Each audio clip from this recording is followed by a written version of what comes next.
Okay, then.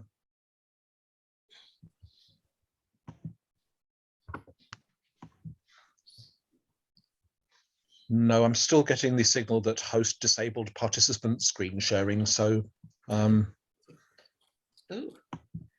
shall we, rather than struggle with a bit of technology that's saving us transport, shall we just get going? That seems a good idea. And if introduces theme, sustainable transport was the title, and sustainable transport dash contradiction in terms. So we're going to look at that issue. I'm going to introduce two extremely large friends to help me with it. And I think we'll discover that there are some ways forward, and to help us think about some of those ways forward, I'm going to turn to a bunch of bananas.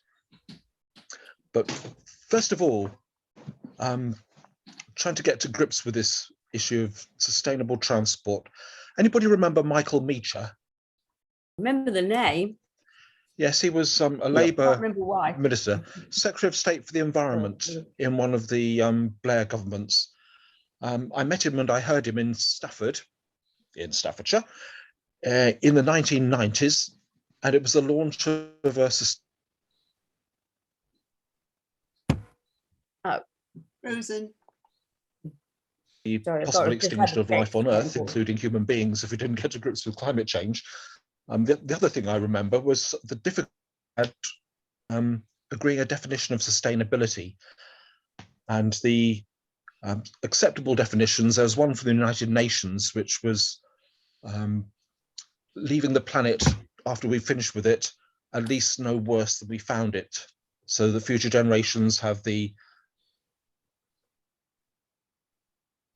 to live on. And another simple definition of sustainability was please leave this planet as you'd wish to find it. That was back in the 1990s, and those definitions of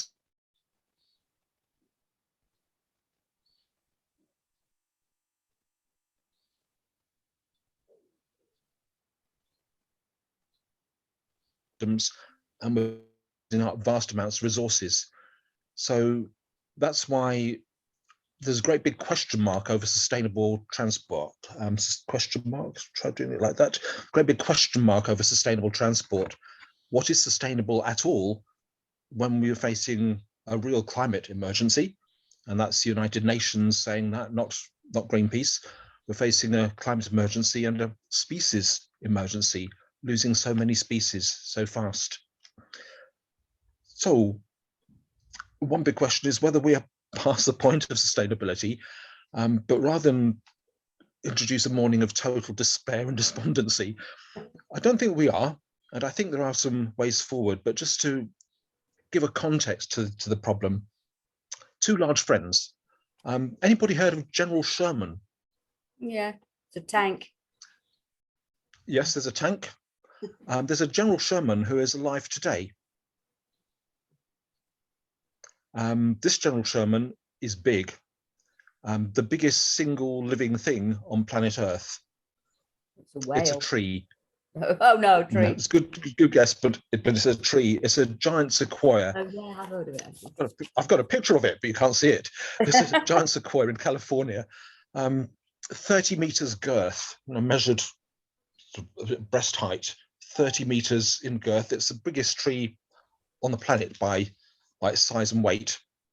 Not the tallest, but the biggest if you're going to log it up and burn it in your wood burner.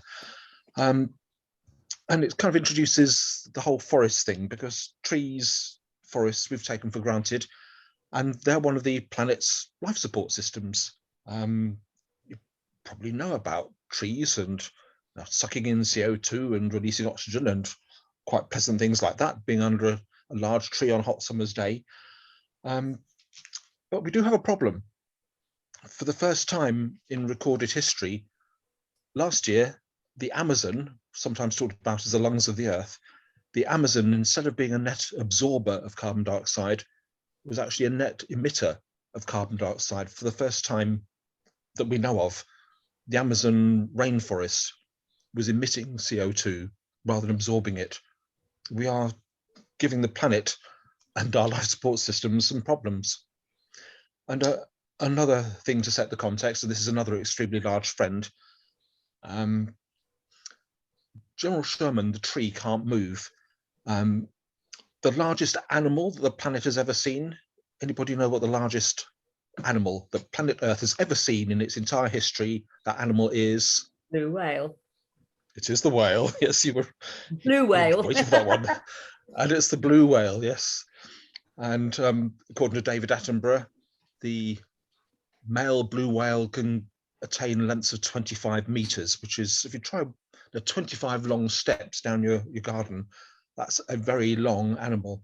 There's actually a creature in the sea even bigger than the male blue whale. Anybody want to guess at that one? Coral or something like that. Barrier reef. No, it's a trick question. It's the female blue whale. No. The male is a titch, 25 meters. The female can get to 30 meters. There you go. So according to David Attenborough, the female blue whale can be 30 meters long. Vast animal, biggest animal the planet's seen. And that introduces the oceans, another part of the planet's life support systems. Again, another David Attenborough thing. You can tell what sort of television I watch. Every other breath we breathe comes from the oceans, which is quite a line. Every other breath we breathe comes from the oceans. And when I first got involved with Greenpeace, well, Greenpeace has boats, so they're boats on oceans, but I was involved in Save the Whale campaigns and whale walks and things like that. And it wasn't long before, 20 years ago, that was utterly irrelevant. It's pointless trying to save whales unless we can save the oceans. And the oceans themselves are changing, not just about warming, but also about acidity and more CO2 that you don't really want, which leads to coral bleaching. Corals are the kind of tropical jungle of the oceans, teeming with life, but vulnerable to the increasing amount of carbon dioxide in the water. So setting the context for sustainability, we've got immediate crises on land and at sea that we need to address. So I want to say one perhaps fairly obvious thing about transport. Transport isn't the problem. My argument is that we are. Transport is what we want for our lifestyle. Transport is the goods that we demand, the variety of things that we want in our shops. Transport isn't the problem, we are. And if the United Nations Environmental Committee, that's a vast body of scientists and peer-reviewed research, if they're right, we need to make significant changes across our lifestyles, and transport is just part of it. And that's where these come in. Right, so we agree I'm holding a bunch of bananas, not just gone bananas, but I'm actually holding a bunch of bananas. And these happen to come from Morrison's. And as you can see, they're not in plastic. Things can change, they're not in plastic. We've been told for years and years how we need all this plastic for things to be transportable, otherwise they'll perish. But bananas, actually, they don't. They're not transported wrapped in plastic, they're just transported in huge great boxes. And then they're wrapped up and presented for us by distributors and supermarkets. They don't need plastic. This has had a paper band around it. And if I can get close enough, you can possibly read the fair trade mark. Do they need to be wrapped at all? Because lots of the bananas they don't need to be wrapped at all. No. Lots of the bananas are loose. So the curious case of plastic is that plastic can help preserve things, in which case perhaps you don't need so much transport because things don't perish. On the other hand, we just get in the habit of using loads and loads of pointless plastic, and that itself needs transporting. So it seems that the life cycle of plastic is an example of why our transport system is a bit of a challenge. We don't need a lot of plastic that we already get landed with. And when we have got it, it needs to be collected, transported. And it's transported, you're recycling to some sorting, bulking up depot. And then at the moment it's being transported to maybe Turkey, maybe India, where not a lot happens to it because nobody really knows what to do with it. Which is why by 2050, we're told that the oceans could contain more plastic by weight than fish. By 2050, the oceans could contain more plastic by weight than fish. So we are, if we want to look at transport as a problem, which it is, it's hardly sustainable. Shipping, which is a CO2 emitting form of transport, quite a heavy one, shipping pointless plastic to somewhere where nobody knows what to do with it is a sort of madness that we really need to get away from. At this point, I will show you a hierarchy of transport. And if you Google it, you'll just Google transport hierarchy, you'll find these sorts of things, and you'll see a pyramid type shape. And at the top, usually they have things like people, because walking is the most environmentally friendly transport. And at the bottom, the most wasteful CO2 emitting thing is usually aviation. Some of these pyramids, they seem to leave out freight, which is a bit of a mistake because shipping, flying produce around is one of the biggest emitters of CO2. But the hierarchy, transport hierarchy, people walking at the top and aviation at the bottom, it hints to us at the sort of significant changes we might need to make to our lifestyles. And I want to finish, because I can't show you lots of pretty pictures, with I think we're all aware that of individual changes we can make to our own driving and stuff like that, and use public transport. But freight is one of the biggest issues, and our freight systems are not sustainable. We're burning vast amounts of CO2 to bring us products that we don't really want, don't consume all of, and then we've got waste, which we then burn vast amounts of CO2, taking somewhere else to try and deal with it because we don't know how to. Well, to have a circular economy and cut all that nonsense out, we can interrogate what we're doing with our shopping. And there's a group called Green Christian. I don't know if anybody's involved in faith groups, but it's one of many kind of church and faith related environmental initiatives. And they came up with this kind of shopping mantra. When you were young, you might have said or been made to say grace before meals. I think most of you will know that saying grace at that point is entirely too late, because whatever animal you're about to eat is already dead, and you don't know what conditions it was bred in, don't even know what country it was slaughtered in, and so on. You don't know the welfare of the people who produced it and so on. So they came up with a principle to apply to your shopping, which is called LOAF. And it's 4 ideals. And if you can tick any of these 4 boxes when you go shopping and doing really well, LOAF, LOAF, L for local, O for organic, A for animal friendly, and F for fairly traded. So back to my friends here. I think we get, well, we don't score a point at all for local because bananas ain't local.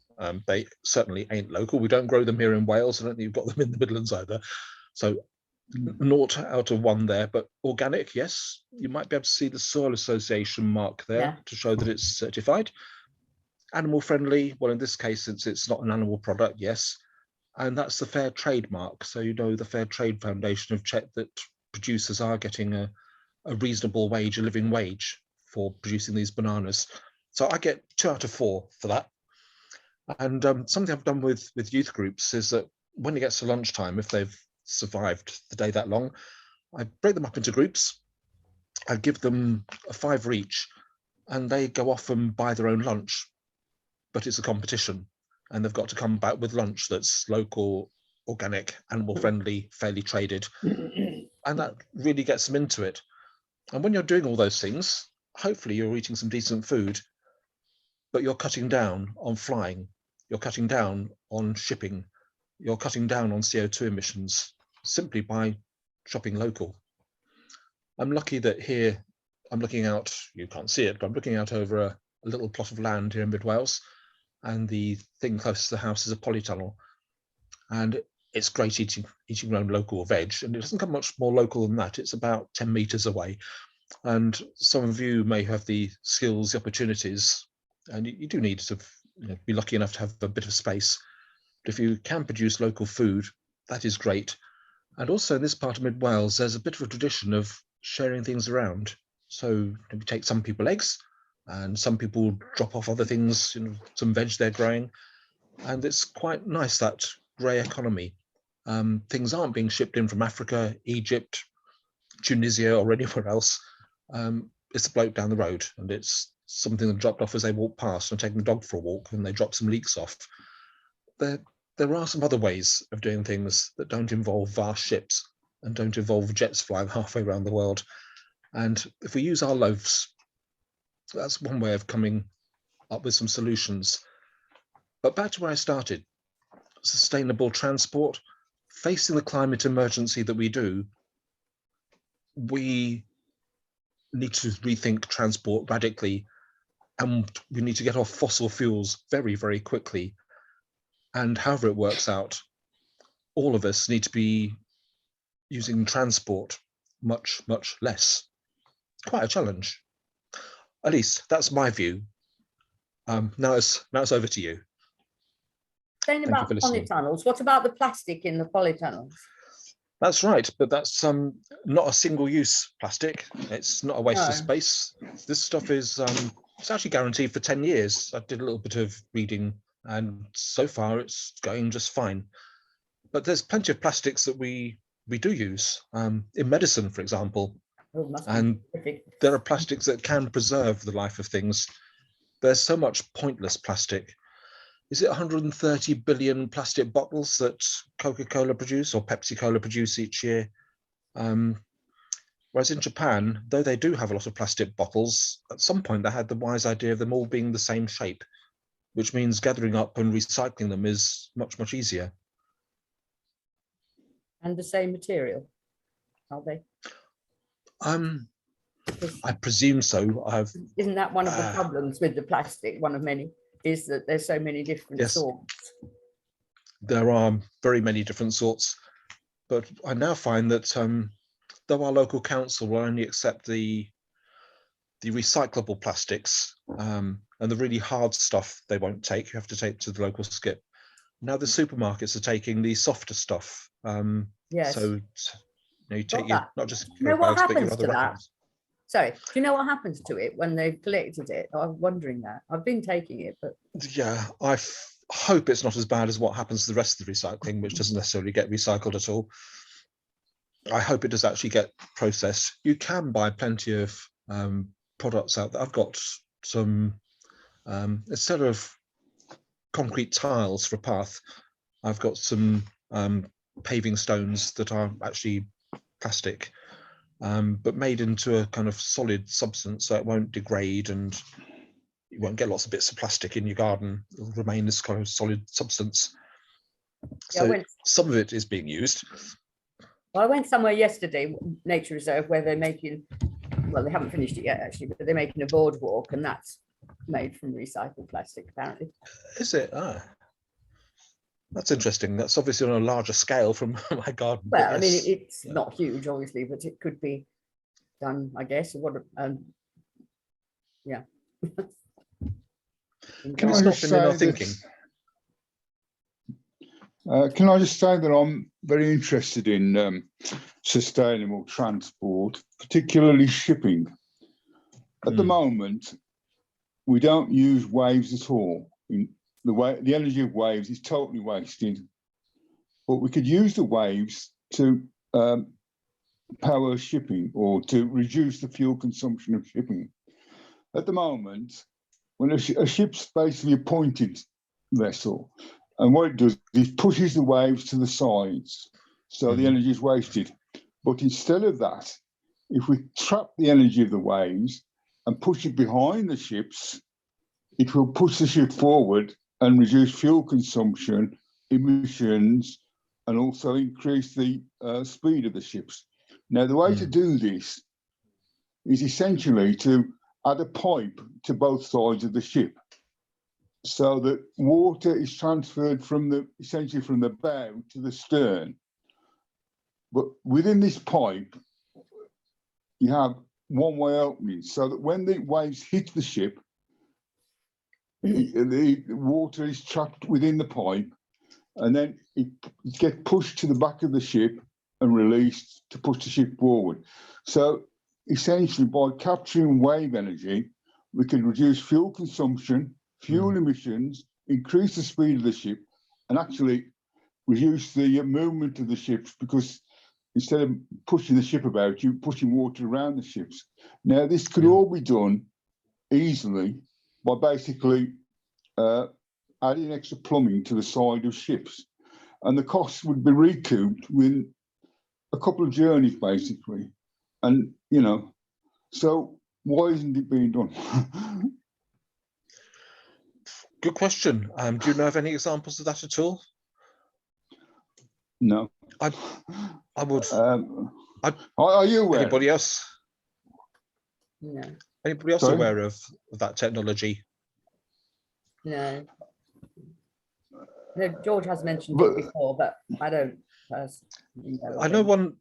one way of capturing energy that's already there is going back to wind. The latest Greenpeace ship, the third ship to carry the name of Rainbow Warrior, has got masts. But because of changes in technology, these masts are the size of Nelson's column and can take far more pressure than the old sailing masts used to do. So you can have some vast masts now capturing a lot of power. It's the most green ship in its class. Wave energy is superior to wind energy for basically three reasons. Yeah. Water is about 800 times more dense than air, so wave energy is much more concentrated. Wave energy is available for a greater period than wind energy, because winds are, you know, available for a certain period, but waves are more for a longer period, because waves can travel long distances. So winds are a result of local weather conditions, but waves are a result of local and distant. So wave energy is available for a greater period of time. And the other thing is wave energy can be stored. You can store water energy by raising it, whereas you can't store wind by compressing it very easily anyway. I mean, obviously, you know, we've had wind-powered vessels for donkey's years, but the problem is that they're inherently more unstable, because they're obviously very tall. So, I mean, if you've got a hurricane, you've got to take the sails down, else you're going to capsize the ship.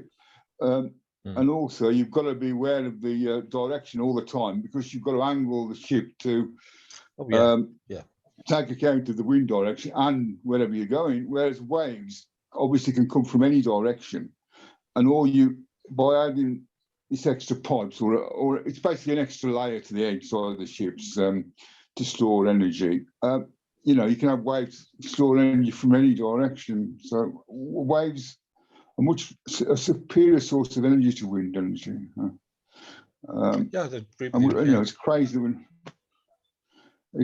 we're not using them. I've not seen any yet, but apparently there are some wind turbines that obviously will collect energy from the wind, but they're out at sea, and they also collect wave energy too, because that's a constant source of energy there, as you say. I've seen diagrams, but I can't say that you can go on a boat trip to see any. Can I ask a question about transport? I mentioned that transport hierarchy that you can't see, with walking at the top and sort of flying and heavy shipping at the bottom. What comes next after walking? What's the next best thing, would you think? Cycling, perhaps? It's a bike, yes. And then after that is public transport, as you can imagine. So these things are fairly straightforward and also fairly doable. I don't know what it's like in the Walsall area. Here in mid Wales, there is public transport. It's not straightforward. You have to plan things differently, and you can't go anywhere on a Sunday. But other than that, there is public transport, but it does mean, let's say, a bit of a lifestyle change to make use of that rather than just jump in the car. says verges on this. What does it mean by that? So I've just Googled it. So there's a what? First one that's come up says walking, cycling, verges, public bus. I've no idea. No me. Paratransit. Paratransit. Suppose that's things like mobility scooters, maybe. There's also something else that There's isn't another one which is represented, less complicated there. and nothing that's not always represented on those pyramids of, you know, the hierarchy of transport. Came across this in London when I was working in the Greenpeace office, and there was a meeting on sustainable transport, and there was this state-of-the-art Tesla, you know, electric car outside. People like me, perhaps my generation, went to look at this bit of kit and really fascinated. And enormous vehicle. You open the boot and lots of storage space, as you expect. Open the bonnet, lots of storage space. Because there's no engine. All the drive power is beneath the wheels because it's an electric vehicle. So I was fascinated by that and realized there's 2 or 3 of us looking at this thing. Where was everybody else? Well, they were a younger generation and they were still down in the conference center, and they were taken with the different apps because they don't really want to drive. They just want the ride. And they were looking at apps. And this is in London, where there seems to be a shift from car ownership to just ease of getting from A to B. It doesn't matter whose it is, how it is, just simply a question of getting that ride when you want it. And that was a fascinating shift from transport. I think George is just building one of these ships he was talking about. The microphone. Shall we break? We've only got a minute, and or log on again in 50 minutes. Would that be all right? Yes. Yep. We'll stop now and come straight back, and then we'll turn our microphones off so that we don't make a lot of noise. Thank you. So see you again in a minute.